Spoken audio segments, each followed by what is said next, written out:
இனிய உறவுகளுக்கு என் இனிய வணக்கங்கள். இந்த பதிவில் பார்த்தீங்கன்னா பார்த்தாலே தெரியும். திருப்பதி பெருமாள் 4800 ஆண்டுகளுக்கு முன்னாடி வஞ்சிக்களத்தை ஆட்சி செய்த மன்னன் ஸ்ரீரங்கத்தில் பிச்சை எடுத்து பிழைப்பதையே தொழிலாக கொண்டார். இந்த குலசேகர ஆழ்வார் வஞ்சிக்களம் இன்றைக்கு இருக்கிற கொல்லம் தான் 4800 ஆண்டுகளுக்கு முன்னாடியே வஞ்சிக்களமாக தோன்றியது.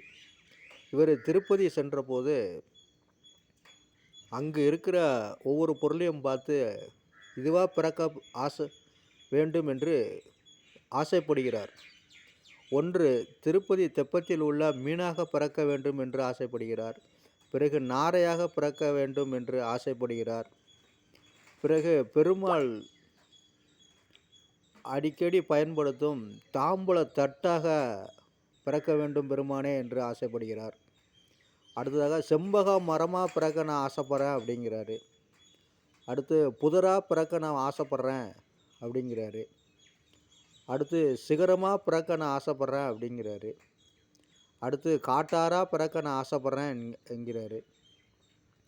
அடுத்து நான் இங்கே பக்தர்கள் போகிற பாதையாக போக ஆசைப்பட்றேங்கிறாரு. அடுத்து சொல்கிறாரு படியாக பிறக்க ஆசைப்பட்றாங்கிறாரு.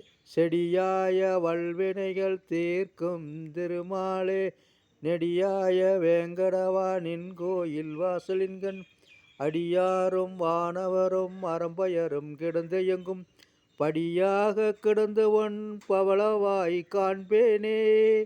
குலசேகர ஆழ்வார் திருவடிகளே சரணம்.